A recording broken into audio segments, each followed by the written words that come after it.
Hello friends, आज हम vectors chapter देखने वाले हैं। वैसे तो वेक्टर्स के बारे में आपने 11th में सीखा है और फिजिक्स में भी आपका वेक्टर्स हुआ है। तो एग्जैक्टली वेक्टर्स क्या है, इस लेक्चर में हम पूरी वेक्टर्स के बारे में जो भी कंसेप्ट है वो मैं क्लियर करूंगा। इसके बाद फिर हमारे जो वेक्टर्स में टोटल एक्सरसाइज दिए हैं आपके टेक्स्ट बुक्स में, हम वो सॉल्व करेंगे। लेकिन उससे पहले वेक्टर्स है क्या और क्या क्या इसमें इंक्लूड किया, उसके प्रॉपर्टीज क्या है, टाइप्स क्या है, इनके बारे में इस वीडियो में हम जान लेते हैं। चलो स्टार्ट करते हैं फिर वेक्टर्स। सबसे पहले देखो क्वांटिटी क्या होती है। फिजिक्स में आपने देखा है कि वेक्टर्स क्या होते हैं, स्केलर्स क्या होते हैं। फिर भी यहाँ पे देखो मैं आपको बता दूं कि क्वांटिटी मतलब क्या, जिन्हें हम नाप सकते हैं, मतलब जिन्हें हम मेजर कर सकते हैं, उन्हें क्या कहते हैं, क्वांटिटी। मतलब लेंथ हो गया, मास, टाइम, वॉल्यूम, ये सब क्या है, क्वांटिटी है। देखो क्वांटिटी के ही दो टाइप्स होते हैं। Okay, sorry. एक स्केलर और दूसरा वेक्टर। ओके, इन दोनों टाइप में क्या होती है, क्लासिफाई होती है क्वांटिटी। तो स्केलर मतलब क्या और वेक्टर मतलब क्या, किसी भी क्वांटिटी के अंदर मैग्नीट्यूड होता है, ऐसी क्वांटिटी क्या होती है, स्केलर होती है। और जिस क्वांटिटी के अंदर मैग्नीट्यूड तो होता ही है प्लस एक डायरेक्शन होता है, उसे हम क्या कहते हैं, वेक्टर्स कहते हैं। ओके, जिन क्वांटिटी के अंदर सिर्फ मैग्नीट्यूड होता है उन्हें हम किस में सॉर्ट आउट करेंगे, स्केलर में। और वेक्टर्स में क्या इंक्लूड होता है, मैग्नीट्यूड के साथ डायरेक्शन भी होना उतना ही इंपॉर्टेंस है, वो सब आते हैं वेक्टर्स के अंदर। ठीक है, मतलब अगर इसका ही हम अगर एक एग्जांपल ले तो सपोज मान लो डिस्टेंस का हम एग्जांपल लेते हैं। ये एक स्टार्ट पॉइंट है ए, या फिर ए नाम का कोई बंदा है जो अपने फ्रेंड के घर जा रहा है। तो वो कुछ ऐसे घूमता हुआ ऐसा कुछ यहां तक पहुंच जाएगा। यहाँ पे क्या है, बी नाम का जो फ्रेंड है वो यहाँ पे रहता है। तो देखो यहाँ पे क्या हुआ, ये जो पॉइंट ए है तो वो यहां से निकला फ्रेंड के घर पे और ऐसे घूम घूम के इतना डिस्टेंस उसने कवर करके वो यहां तक पहुंचा। That will be equivalent to D, D यानी डिस्टेंस। ओके, तो यहां पे डायरेक्शन के ऊपर ध्यान दिया है क्या, नहीं। ओके, यहां पे सिर्फ क्या मेजर किया है, ये जो डिस्टेंस उसने कवर किया है वो यहां पे क्या हुआ है, मेजर किया है। सपोज मान लो उसने 300 मीटर डिस्टेंस यहां पे क्या किया है, ट्रैवल किया है, और तब जाके वो बी पॉइंट तक यहां पे रीच हुआ है, मतलब पहुंच गया है। ठीक है, तो यहां पे डायरेक्शन के बारे में सोचा है नहीं, यहां पे क्या हो गया, ये मैग्नीट्यूड हो गया। ये एग्जाम्पल किसका हो गया, मैग्नीट्यूड। अब मैग्नीट्यूड प्लस डायरेक्शन अगर है तो अगर हमें इसको अगर नापना है तो यहां से लेके एक यहां तक, उसने ये तो ट्रैवल में डिस्टेंस किया कवर, लेकिन इसका एक्चुअल डिस्टेंस क्या है, ए टू बी से। यहाँ पे एक स्ट्रेट लाइन हमने दी और एक डायरेक्शन दिया इसको, तो ये क्या हो गया, वेक्टर। ये वेक्टर क्वांटिटी हो गई, मतलब ये वेक्टर का एग्जाम्पल हो गया। अगर मैं यहाँ पे ये एस से डिनोट करता हूं, डायरेक्ट मेजर होता है वेक्टर, डिस्प्लेसमेंट मतलब या जो शॉर्टर वे है, ओके, यहां से ये घूम के गया, उससे ज्यादा ये shorter way to measure distance between starting point and ending point, it's called as vector. Okay, तो वो कुछ शायद यहाँ पे निकला, वो ये 300 मीटर निकल रहा है, तो वो कुछ 140 मीटर, ये हम एग्जाम्पल के तौर पे ले रहे हैं। ओके, तो हमने यहाँ पे प्रॉपर कैलकुलेशन नहीं किया, मैं सिर्फ डिफरेंस बता रहा हूँ स्केलर और वेक्टर में का। ओके, तो वो कुछ 140 मीटर यहाँ पे निकलेगा, लेकिन इस 140 मीटर में क्या है, मैग्नीट्यूड भी है और डायरेक्शन भी है। ठीक है, यहां तक क्लियर है। अब देखते हैं वेक्टर रिप्रेजेंट कैसे करते हैं। देखो यहाँ पे रिप्रेजेंटेशन ऑफ वेक्टर, तो वेक्टर कैसे रिप्रेजेंट करता है, वो एक स्ट्रेट लाइन जैसा ही होता है। मानो कि मैंने यहाँ पे एक स्ट्रेट लाइन ड्रॉ कर लिया है, इसका ये जो पॉइंट है, ओके, ये होता है आपका इनिशियल पॉइंट, ओके, और ये जो आखिरी वाला होता है वो आपका होता है टर्मिनल पॉइंट।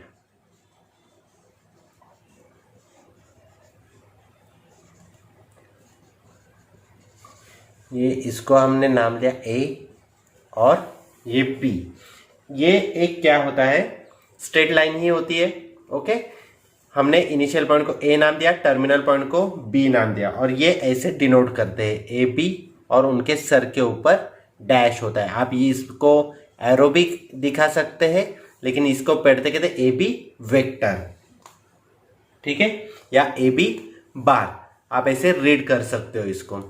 ओके, जो इनिशियल पॉइंट से स्टार्ट होता है वही हम स्टार्टिंग को लेते हैं। मतलब मैंने यहां पे एक और वेक्टर निकाला, इसको मैंने बी और ए नाम दिया, तो ये वेक्टर क्या बन जाएगा, बी ए बार या फिर बी ए वेक्टर। ओके, उसका इनिशियल पॉइंट और टर्मिनल पॉइंट आया समझ में आपको। ठीक है, अब देखो यहां पे मैंने एक और वेक्टर यहां पे ड्रॉ किया है। सपोज ये वेक्टर है और इसको कोई नाम नहीं है, तो इसे मैं डिनोट करूंगा स्मॉल ए से, स्मॉल ए बार। ये क्या होता है, अब ये एक पोजिशनल वेक्टर होता है।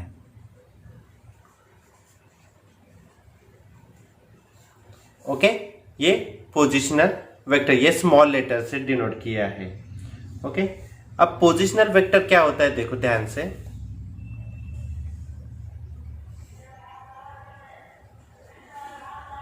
और ये देखो ये एक वेक्टर है यहाँ पे ए बी, और ये ए पॉइंट को ओरिजिन से क्या कर रहा है, जॉइंट कर रहा है। तो ये क्या हो गया, ओ ए बार, तो ये इसको डिनोट करता है स्मॉल ए से। मतलब ही क्या, ओ ए वेक्टर इज इक्वल टू क्या होता है, पोजिशनल वेक्टर ए। ओके, वैसे ही बी से, तो ये ओ बी बार है, तो इसका जो लास्ट का इनिशियल होता है वो हम यहां पे लेते हैं। मतलब ही क्या, O B bar is equal to क्या हो जाता है, बी बार होता है। अब ये जो ए बी बार है, इसको रिप्रेजेंट कैसे करते हैं, देखो ये लास्ट का जो इनिशियल होता है बी, वो पहले ले लो बी बार, और माइनस ये स्टार्टिंग का ए बार। वैसे हम पी क्यू का अगर सॉल्व किया तो कैसे बनेगा, ये लास्ट का जो है क्यू बार माइनस पी बार। ऐसे यहाँ पे हमें इसको सॉल्व करना पड़ता है। कौन से फॉर्मेट में, पोजिशनल वेक्टर से पहले फॉर्मेट में इसको सॉल्व करना पड़ता है। तो आपको समझ में आया ये कैसे रिप्रेजेंट करते हैं। ओके,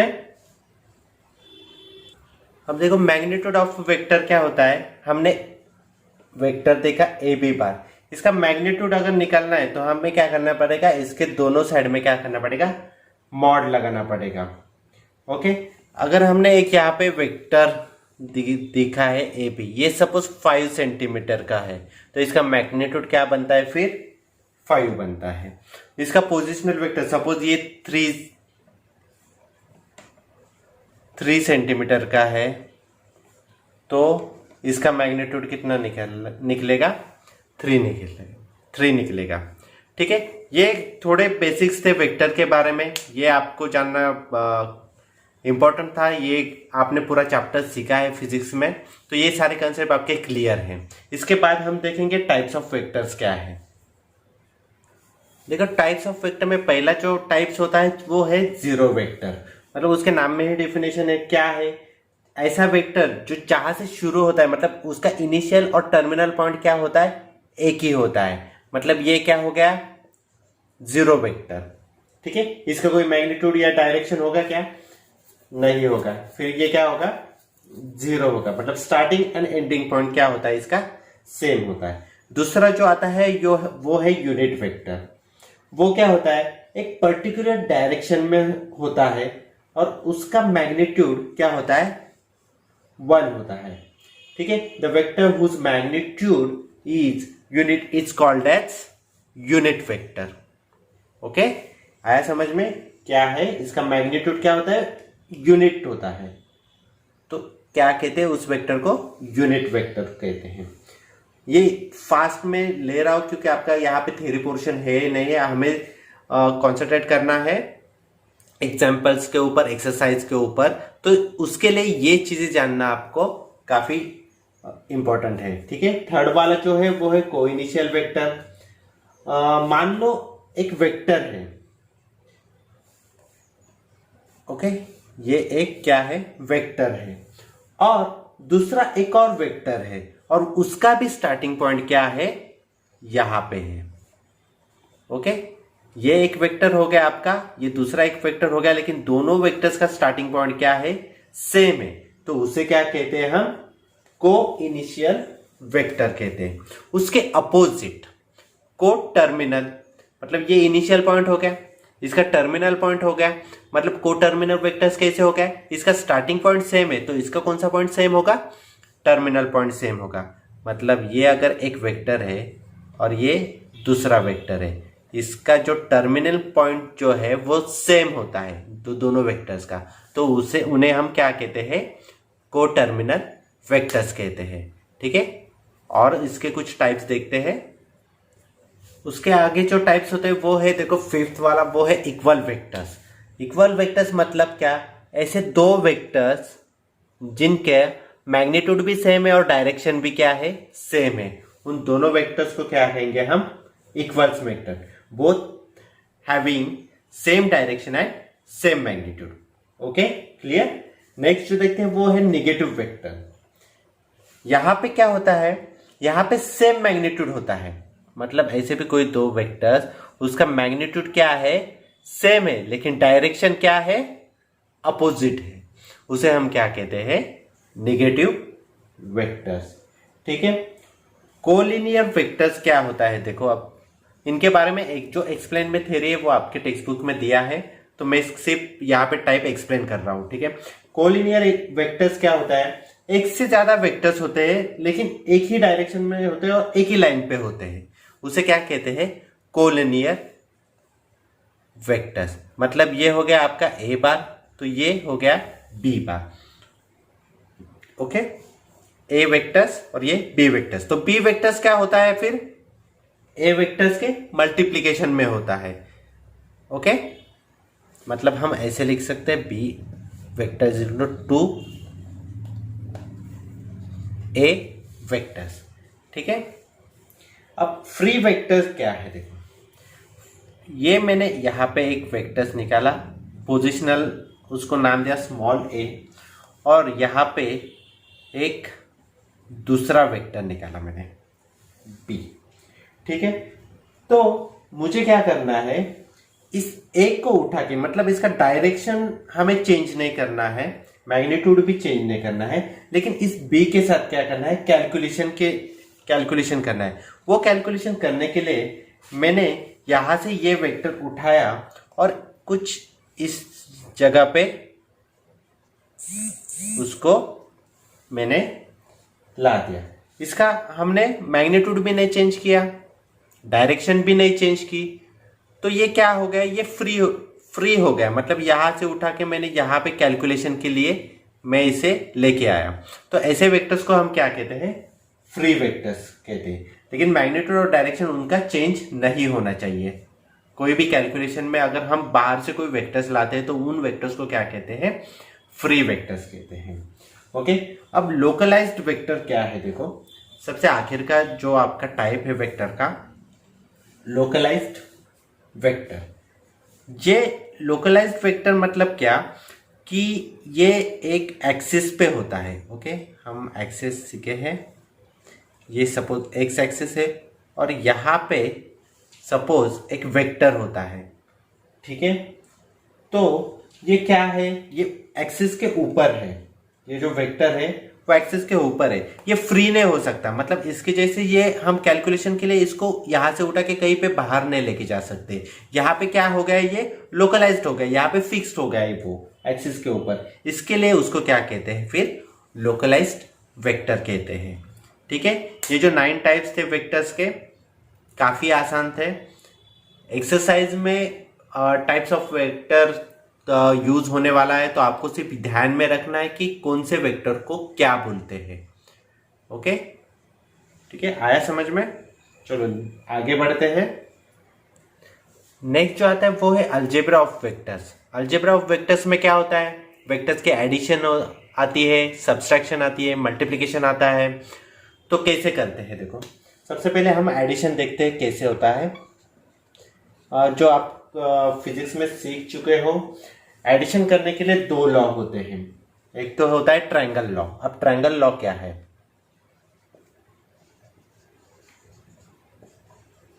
ओके, ये यहां पे एक वेक्टर है ए बार और ये वेक्टर है बी बार। ओके, 2 वेक्टर्स यहां पे है, क्लियर। अब हमें क्या करना है, उसका पोजिशनल नाम दो। हम यहाँ पे इसका स्मॉल लेटर्स लेते हैं, ए बार और बी बार, काफी आसान जाएगा। इसका स्मॉल लेटर पोजीशन वेक्टर हमने तैयार किया यहाँ पे। तो बी बार का जो टर्मिनल पॉइंट है वो एक ही एंड पॉइंट पे आप रख दो, ठीक है। कैसे आएगा, देखो ये हो गया ए बार, ठीक है। और आपको यहां पे देखो क्या करना है, आपको बी का जो टर्मिनल पॉइंट है, सपोज यहां पे मैंने 2 वेक्टर्स लिए हैं, ए बार और ये बी बार। आपको क्या करना है, देखो हमें क्या करना है, यहां पे एडिशन करनी है, मतलब a bar plus B bar. Okay, तो यहां पे ये ए बार है, ओके, और बी बार का इनिशियल पॉइंट ए बार के टर्मिनल पॉइंट पे लेके आओ और यहां से बी बार ड्रॉ करो। अब इन दोनों को हमें प्लस करना है, तो आंसर क्या आ जाएगा, रिजल्टेंट आर। ओके, तो यहां का ए का इनिशियल पॉइंट और बी का टर्मिनल पॉइंट, इसको आप ज्वाइंट कर दो। तो are bar is equal to क्या आ जाएगा, ए बार प्लस बी बार। तो ये क्या होता है, ट्रायंगल लॉ होता है, ठीक है। R bar is equal to A bar plus B bar. अब सेकंड जो है वो है पैरेललोग्राम। देखो कैसे करते हैं वो। तो पैरेललोग्राम में क्या होता है, सेम ये 2 वेक्टर्स है हमारे पास यहाँ पे, लेकिन हमने इनिशियल और टर्मिनल पॉइंट यहाँ पे ज्वाइन किया था। यहाँ पे क्या करना है, देखो यहाँ पे ए बार, इनका इनिशियल पॉइंट एक ही रखना है, ओके। यहाँ पे बी बार रख दिया, इन दोनों का इनिशियल पॉइंट क्या है, अब एक ही है। इन दोनों का प्लस करना है, तो कैसे करेंगे, इन दोनों को भी पैरेलल लाइन यहाँ पे हमें ड्रॉ करनी है, ओके। ये ए बार के लिए पैरेलल हो गया और ये क्या हो गया, बी बार के लिए पैरेलल हो गया, और इसके बाद इसका डायगोनल निकालना है हमें, ओके, आर बार। और इस फिर इनकी क्या हो जाती है, एडिशन हो जाती है। ये जो पैरेललोग्राम है उसका डायगोनल हमें फाइंड आउट करना है, इनकी एडिशन, रिजल्टेंट। तो इसका आर कैसे निकलते हैं, ए बार प्लस बी बार का। ओके, आया समझ में? अब यहां पे देखो, ये हो गया एडिशन के बारे में। अब हम सब्सट्रैक्शन देखते हैं कि वेक्टर्स का सब्सट्रैक्शन कैसे होते हैं।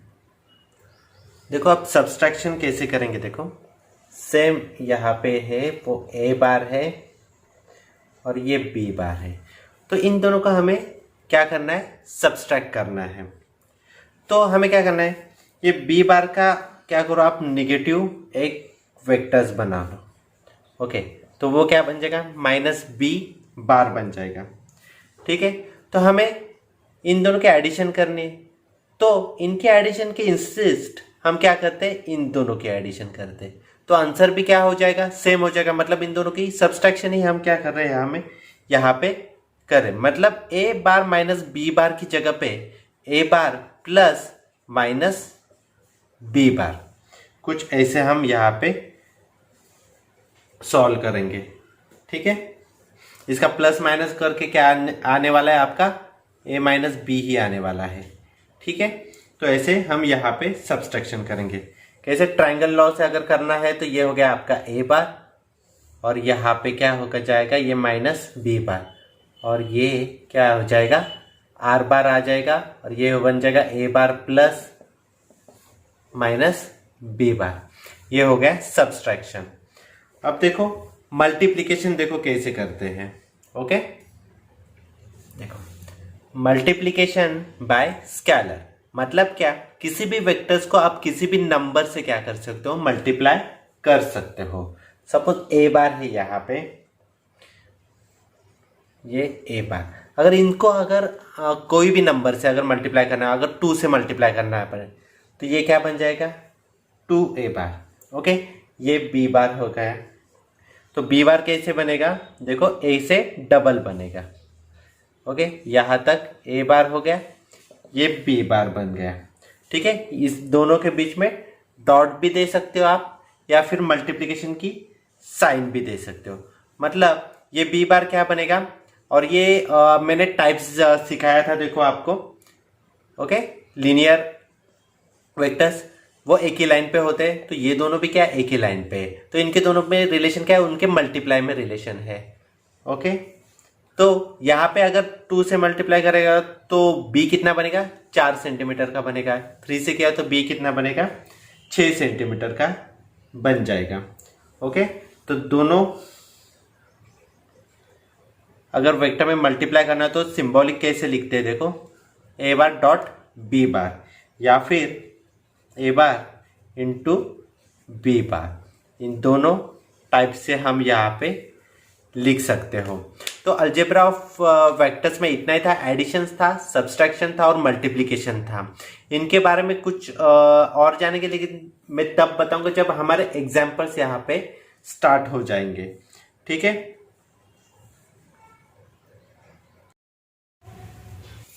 देखो अलजेब्रा ऑफ वेक्टर्स होने के बाद कुछ और चीजें हैं वेक्टर्स के बारे में, मैं यहाँ पे आपको बता देता हूँ। देखो 2 डायमेंशन मतलब जो अपन एक्सिस के बारे में सीखा है, ओके, कार्टेशियन सिस्टम है हमारे, वो जान लेते हैं। देखो ये आपका एक्स एक्सिस हो गया, ये वाई एक्सिस हो गया। ठीक है, और इसके ऊपर अगर मैं एक वेक्टर लेता हूं,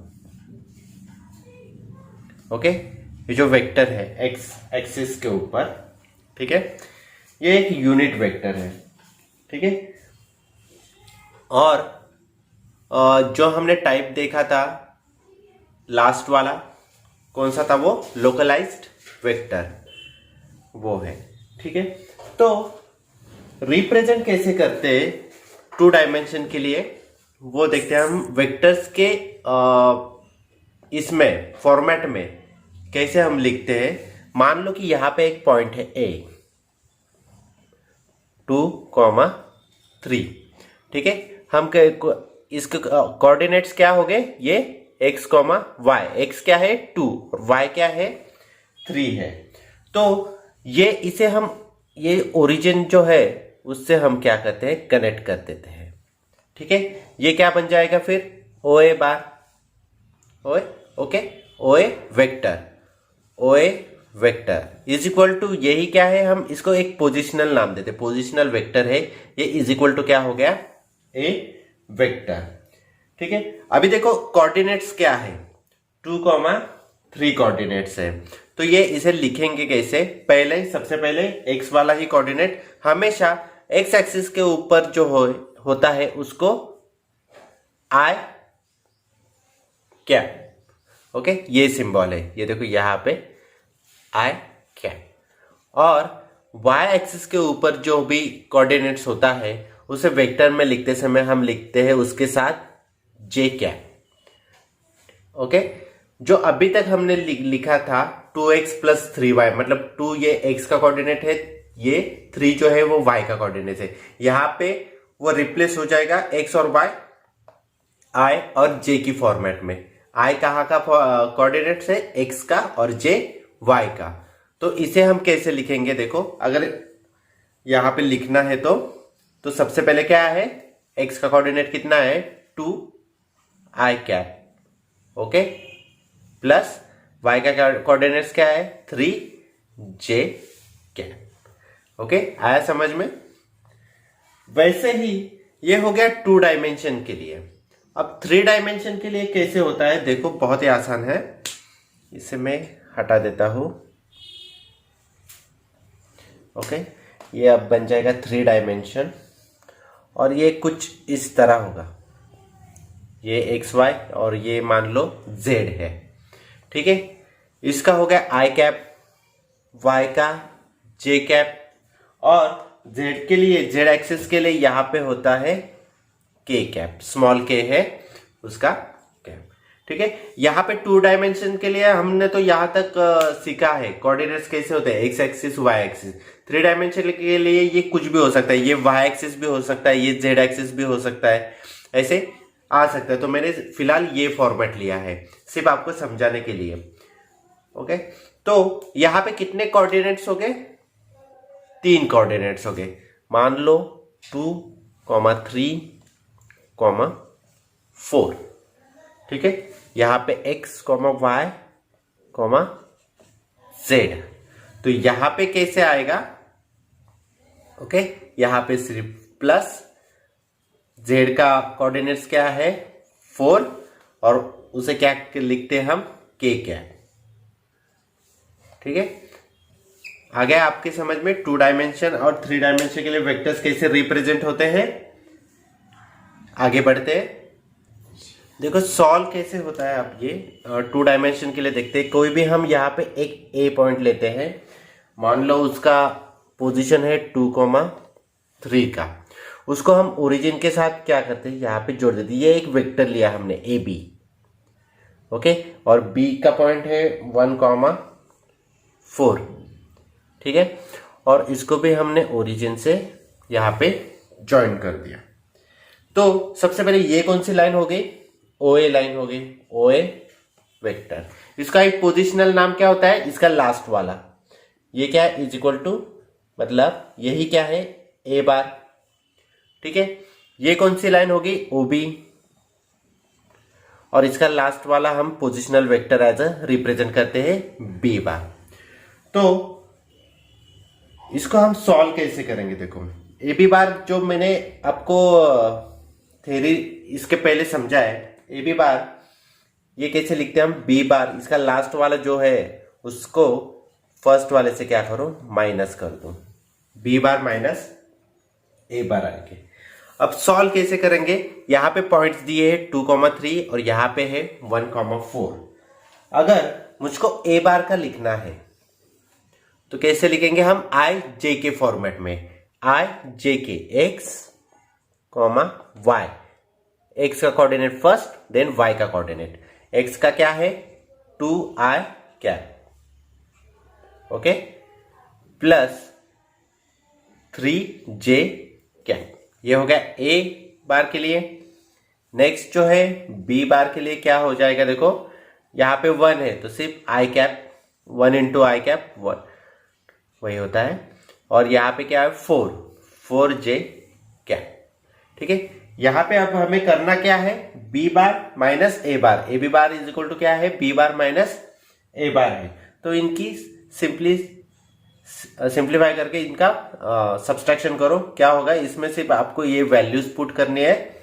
तो बी बार की जगह पे क्या आ जाएगा, i cap plus 4j cap minus, ये बी बार हो गया, माइनस है ये ए बार को आप ब्रैकेट में लिख दो, क्योंकि ये ब्रैकेट के बाहर आते टाइम उनके क्या हो जाएंगे, साइन चेंज हो जाएंगे। 2i cap plus 3j cap, minus से इस ब्रैकेट को मल्टीप्लाई कर दो, i cap plus 4j cap minus 2i cap minus 3j cap. अब आई वाले एडिशन सब्सट्रैक्शन करो और j वाले की एडिशन सब्सट्रैक्शन करो। क्या होगा, i cap minus 2i cap minus i cap plus 4j minus 3j minus j cap. ये क्या हो गया, ये आपका आंसर हो गया। कुछ इस तरह आप इसे सॉल्व कर सकते हैं। ठीक है, नेक्स्ट जो है 3 डायमेंशन के लिए देखें तो सेम ऐसे ही आपको क्या करना है, सॉल्व करना है। उसमें क्या हो जाएगा, 3 डिजिट्स तक आ जाएंगे। के कैप वाला भी कोऑर्डिनेट्स यहाँ पे इंक्लूड हो जाएगा, लेकिन करना सेम ही है।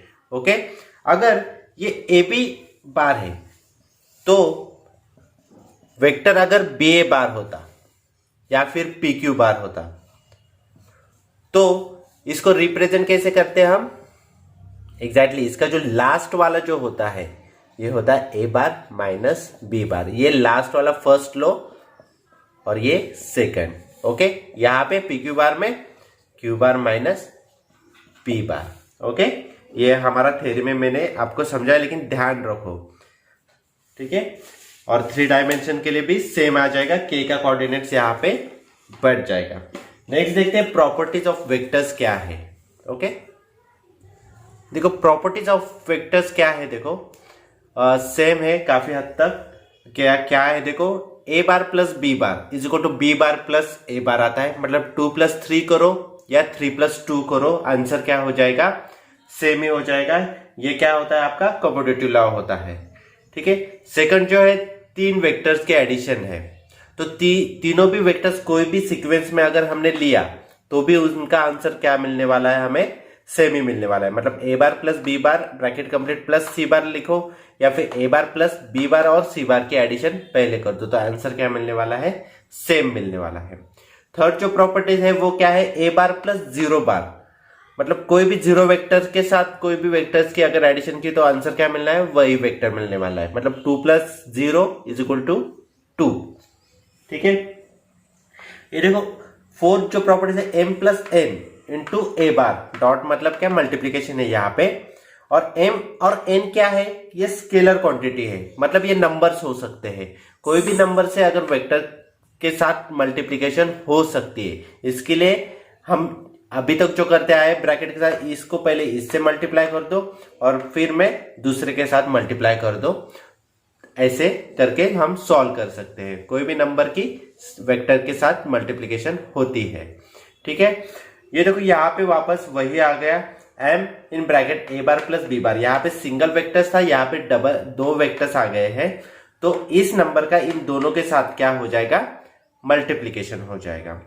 थर्ड जो है 6 जो है वो देखो क्या है, m in bracket n × a bar है, तो आप m × n भी कर सकते हो, मतलब यहाँ पे 2 और 3 है तो 2 × 3 6 a बार भी लिख सकते हो, या फिर n को बाहर में लाके m को अंदर करके इस फॉर्मेट के साथ भी यहाँ पे क्या कर सकते हो, लिख सकते हो। ये कुछ प्रॉपर्टीज है, जब हम एग्जाम्पल सॉल्व करेंगे तो ये प्रॉपर्टीज काम में आएगी, टाइप्स ऑफ वेक्टर काम में आएंगे, तो आपको ये ध्यान में रखना है। 2 डायमेंशन के लिए कैसे रिप्रेजेंट होता है वेक्टर, 3 डायमेंशन के लिए कैसे रिप्रेजेंट होता है वेक्टर, ये आपको आना चाहिए। इसके बाद हम देखेंगे कि कोलिनियर को लेके और कोप्लेनर को लेके क्या कंसेप्ट दिए हैं। आपकी जो टेक्स्ट बुक में दिया है वो काफी एक्सप्लेन किया है, और उसकी इतनी जरूरत भी नहीं, मैं सीधे सीधे आपको डायरेक्टली बोल देता हूं कि वो एग्जैक्टली कंसेप्ट है क्या, तो काफी आसान है वो। तो देखते क्या दिया है, देखो 3 कंडीशन दी है यहाँ पे, a बार एंड b बार और कोलिनियर। कोलिनियर मतलब क्या, देखो मैंने आपको समझाया था कि दोनों भी क्या है, एक ही लाइन पे है, ये a बार है और ये b बार है। मतलब क्या, बी बार क्या है, ए बार की क्या होगा, मल्टीप्लीकेशन में होगा, मतलब ये स्केलर मल्टीप्लीकेशन में होगा। B bar is equal to क्या हो जाएगा, M into A bar. M कुछ भी हो सकता है, एम के मल्टीप्लाई में ए बार सॉरी बी बार हो सकता है, ठीक है। या फिर a bar is equal to 3 b bar. इनका क्या है, डायरेक्शन सेम है, मैग्नीट्यूड अलग है, ये पैरेलल भी हो सकते हैं, एक ही डायरेक्शन में जा रहे हैं, ठीक है। तो सपोज हमने यहां पे मान लिया कि ए बार क्या हो जाएगा, ए बार यहां पे 2 सेंटीमीटर का है, तो बी बार कितना होगा, 2 इंटू 2, ये बी बार बन जाएगा 4 सेंटीमीटर, उसके डबल 3 होगा तो वो बन जाएगा 6 सेंटीमीटर बन जाएगा। ओके, तो आया समझ में। अगर कोलिनियर होगा तो क्या कंडीशन आ रही है, देखो यहां पे जब दो वेक्टर्स कोलिनियर होते हैं तब क्या होता है, देखो M A bar plus N B bar it's equal to 0। M और एन क्या है, ये स्केलर क्वांटिटी, ये कोई भी नंबर हो सकते हैं। अगर दोनों के एडिशन की तो उसका आंसर क्या होता है, 0 होता है, ठीक है। इनका मैग्नीट्यूड अलग अलग होता है, यहाँ पे हम मैग्नीट्यूड देख रहे हैं, डायरेक्शन तो एक ही है, ठीक है। तो ये कंडीशंस होती है। इनको अगर हम प्रूफ में ले तो ये प्रूफ हो सकता है, लेकिन उसकी कोई जरूरत नहीं है। आप सिर्फ ये ध्यान में रखो कि m A bar plus N B bar should be equal to 0, ठीक है। देखो सेकंड जो कंडीशन है, a bar and b bar are non collinear, r bar is coplanar to A bar and b bar. मतलब है क्या, suppose कोई भी दो वेक्टर्स है एक सरफेस के ऊपर, प्लेन के ऊपर। मान लो ये जो व्हाइट बोर्ड आपको दिखाई दे रहा है इसके ऊपर वेक्टर्स है। ये व्हाइट बोर्ड की मैं यहाँ पे एक डायग्राम बना लेता हूं, ठीक है। मतलब व्हाइट बोर्ड एक आपका बेस है, तो यहाँ पे मैंने एक वेक्टर्स निकाला, यहाँ पे मैंने दूसरा वेक्टर निकाला, ठीक है। ये क्या है, नॉन कॉलिनियर। नॉन कॉलिनियर मतलब क्या, ये पैरेलल नहीं है। पैरेलल मीन्स एक डायरेक्शन में नहीं जा रहा है। ये देखो ये यहाँ पे जा रहा है डायरेक्शन इसका, और इसका डायरेक्शन यहाँ पे जा रहा है। तो ये क्या हो गए, दो वेक्टर्स नॉन कॉलिनियर हो गए। ये हो गया ए बार और ये हो गया बी बार। इसी प्लेन के ऊपर एक और वेक्टर्स है आर बार, ओके, आर बार है। तो इन सब का रिलेशन कैसे होता है ये हम यहां पे देखने वाले हैं। अगर आर बार यहां पे निकालना है, R bar is equal to क्या आता है, ये A bar plus B bar, sorry ये A1 यहां पे मैंने लिख दिया, ए बार प्लस बी बार, और इसके साथ ये आता है T1 plus T2। T1 T2 क्या है, ये एक स्केलर मल्टीपल है, मतलब नंबर्स है, उनकी मल्टीप्लिकेशन करके हम इसका ये जो है वेक्टर्स उसको सॉल्व कर सकते हैं। कैसे, जब ये नॉन कॉलिनियर हो तभी हम ये यहां पे यूज कर सकते हैं, ठीक है। अब कॉलिनियर हो तो क्या है, m A bar plus N B bar is equal to 0। Non collinear है तो are bar is equal to, यहां पे 3 वेक्टर्स है, ठीक है, T1 a bar plus T2 b bar. Next देखते क्या है थर्ड वाला। अब तीसरी कंडीशन क्या है, ए बार बी बार सी बार, ये क्या है, कोप्लेनर है, मतलब ये एक ही सरफेस पे है, ओके। उनके डायरेक्शन मैग्नीट्यूड अलग हो सकता है, लेकिन ये एक ही सरफेस के अंदर है। तो हमें क्या करना है, देखो a bar plus B bar plus c bar, okay. इनको एक्स वाई जेड के कोऑर्डिनेट से जोड़ दो, इज इक्वल टू 0। ये हो गई इसकी कंडीशन। ये केस में आएगा 3 डायमेंशन के ऊपर आएगा, ओके। तो ये कंसेप्ट था कोलिनियर, नॉन कोलिनियर और कोप्लेनर के बारे में, ये आपको पता होना चाहिए। आगे देखते हैं वेक्टर्स के बारे में और क्या क्या दिया है। देखो नेक्स्ट जो है, distance of any point P X Y Z from origin, okay. Origin के एक्स वाई जेड कोऑर्डिनेट्स क्या होते हैं, 0 0 0 होते हैं। हमें P पॉइंट दिया है, उसका डिस्टेंस हमें यहां पे निकालना है। तो सबसे पहले इसको कनेक्ट कर दो ओरिजिन से, ये हो गया आपका पी पॉइंट। ठीक है, अब डिस्टेंस कैसे निकालते हैं हम, जो अभी तक हमने निकालते आए डिस्टेंस फॉर्मूला से। आप ऐसे भी लिख सकते हो डिस्टेंस ओपी, या फिर ऐसे भी लेंथ ओ पी। ठीक है, डिस्टेंस फॉर्मूला क्या है हमारा, आप सबको पता है, मैं यहाँ पे फॉर्मूला नहीं लिखता हूं, डायरेक्टली यहाँ पे एक्सप्लेन करता हूं। x1 x minus x1, okay, इनके कोऑर्डिनेट्स को x कोऑर्डिनेट को x कोऑर्डिनेट के साथ माइनस करना है। यहाँ पे ओरिजिन के कोऑर्डिनेट्स क्या आएंगे, सारे जीरो ही आएंगे, zero bracket square, plus y minus zero bracket square, plus z minus zero bracket square, square root complete. अगर इनसे जीरो माइनस भी किया तो क्या मिलेगा, सिर्फ यहाँ पे x, y और z। तो यहाँ पे क्या मिल जाएगा, देखो x square plus Y square plus Z square, length OP.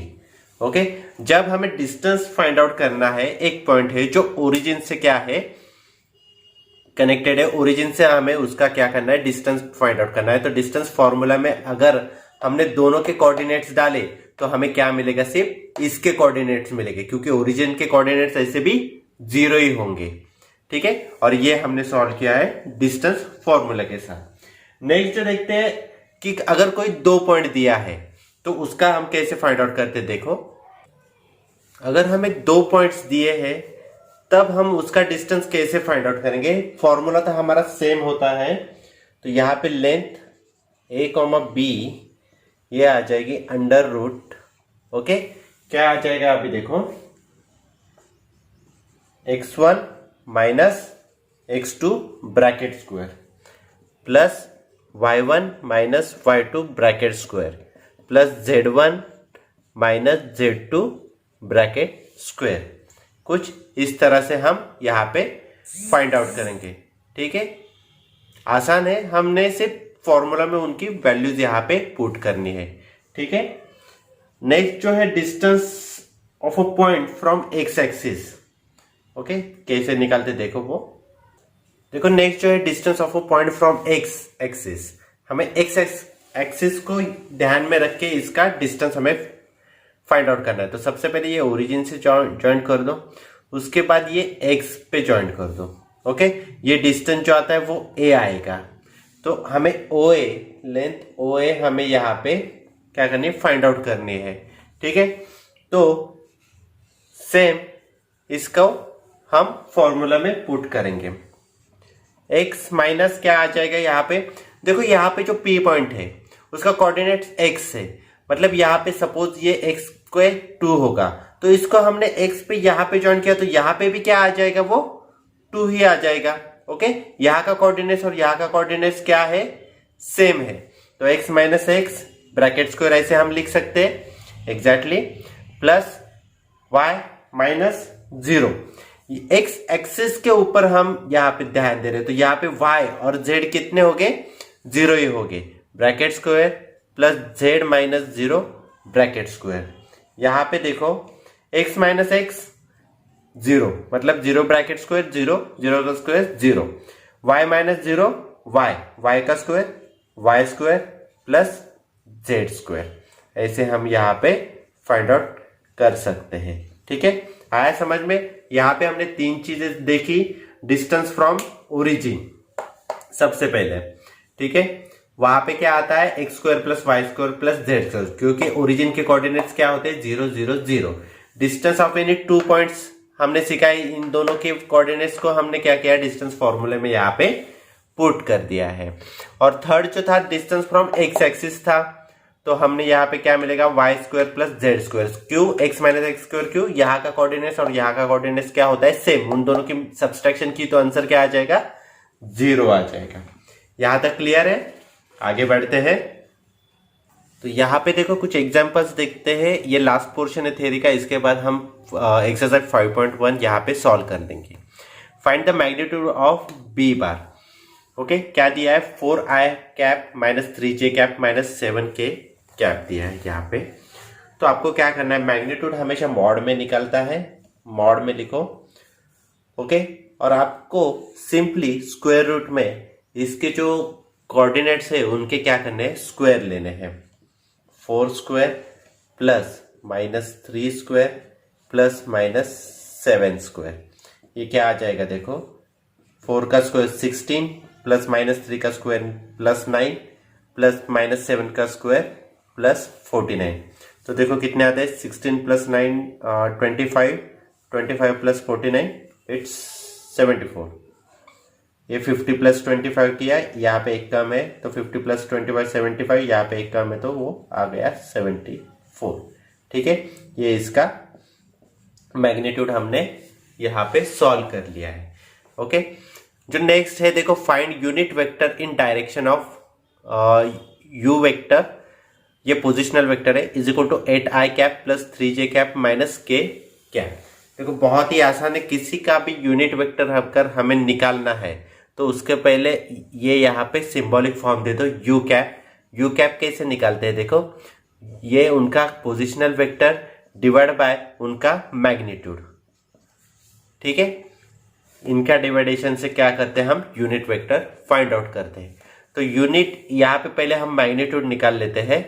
Okay, क्या करते हैं, मैग्नीट्यूड जो मैंने अभी बताया यहाँ पे क्या हुआ, फिर 8 स्क्वायर प्लस 3 स्क्वायर माइनस के का फैक्टर क्या है, 1 है, ये आ जाएगा -1, सॉरी। तो यहाँ पे देखो क्या आ जाएगा, 8 का स्क्वायर 64 प्लस 3 का स्क्वायर 9 प्लस 1 का square 1, 9 plus 1 10, 10 plus 64 it's 74। Okay, under root 74। देखो पीछे का भी आंसर 74 आया, अभी का भी 74, इसका मतलब हर एक का मैग्नीट्यूड 74 आएगा ऐसा नहीं है, ये कोइंसिडेंस हो गया यहाँ पे। ओके, तो यूनिट वेक्टर कैसे फाइंड आउट करना है हमें, देखो ये जो पोजिशनल वेक्टर उन्होंने दिया है 8i cap plus 3j cap minus k cap divide by जो ये मैग्नीट्यूड हमने यहाँ पे फाइंड आउट किया अंडर रूट 74, ये हो गया आपका आंसर। ओके, आया समझ में। देखो नेक्स्ट जो दिया है, ये एक और एग्जांपल हम लेते हैं, show that the vectors are parallel. यहाँ पे दो वेक्टर्स दिए हैं, ए बार और बी बार। ए बार के देखो क्या है, 2i cap minus 3j cap plus 4k cap. B bar दिया है 4i cap plus 6j cap minus 8k cap. अब देखो पैरेलल या फिर कोलिनियर कब होता है, मैंने आपको थ्योरी में बताया कि दूसरा वेक्टर पहले वेक्टर्स के मल्टीप्लिकेशन में होना चाहिए, मतलब उसके स्केलर जो क्वांटिटीज है वो क्या होने चाहिए, वो मल्टीप्लाई के टेबल में आने चाहिए या तो फिर सेम चाहिए। वो देखो कैसे, जब सॉल्व करेंगे तो आपका ये कंसेप्ट और ज्यादा क्लियर हो जाएगा। तो ए बार तो एज इट इज रख दो, ये बी बार के बारे में हम यहाँ पे सोचते हैं। देखो बी बार हमने यहाँ पे लिया, ओके, यहां से क्या किया हमने, -2 क्या किया, कॉमन लिया। ठीक है, तो देखो क्या है इक्वेशन में, एक बार चेक कर लेता हूं कि मैंने सही लिया है कि नहीं लिया है, एक मिनट। ओके, एग्जैक्टली यहाँ पे माइनस साइन मैंने भूल गया था। तो यहाँ पे -2 अगर क्या हमने कॉमन लिया तो क्या हो जाएगा, देखो यहाँ पे क्या बचेगा, 2i cap. Okay, -2 into 2i cap minus 4i, यहाँ पे आ जाएगा ये प्लस माइनस, ये माइनस आ जाएगा, -2 के टेबल में क्या आ जाएगा, ये 3j। Okay, -2 into -3j plus 6j। Okay, minus minus यहाँ पे प्लस हो जाएगा और यहाँ पे -8 कब आएगा, k। Okay, -2 into 2i minus 4i, -2 into -3j plus 6j, -2 into plus 4k minus 8k। अब देखो इसके स्केलर क्वांटिटीज देखो और इस वेक्टर्स के क्वांटिटीज देखो सेम है, तो ये क्या बन जाएगा, b bar is equal to -2 a bar, इसके मल्टीप्लीकेशन में है ये दूसरा वाला, तो therefore the vectors are parallel, मतलब इनकी डायरेक्शंस क्या है, सेम है। मैग्नीट्यूड अलग अलग हो सकता है लेकिन डायरेक्शन क्या है यहाँ पे सेम है। तो यहाँ पे ये जो है ये प्रूव हो जाता है कि these are the vectors are parallel. Okay, आया समझ में। नेक्स्ट वीडियो में हम एक्सरसाइज 5.1 यहाँ पे सॉल्व करेंगे। थ्योरी के लिए इतना ही, लेकिन 5.1 करने से पहले आप पूरा थ्योरी जो वेक्टर्स के बारे में पूरी तरह से आप यहाँ पे जान लो कि एग्जैक्टली है क्या। ठीक है, आज के लिए इतना ही। Thank you.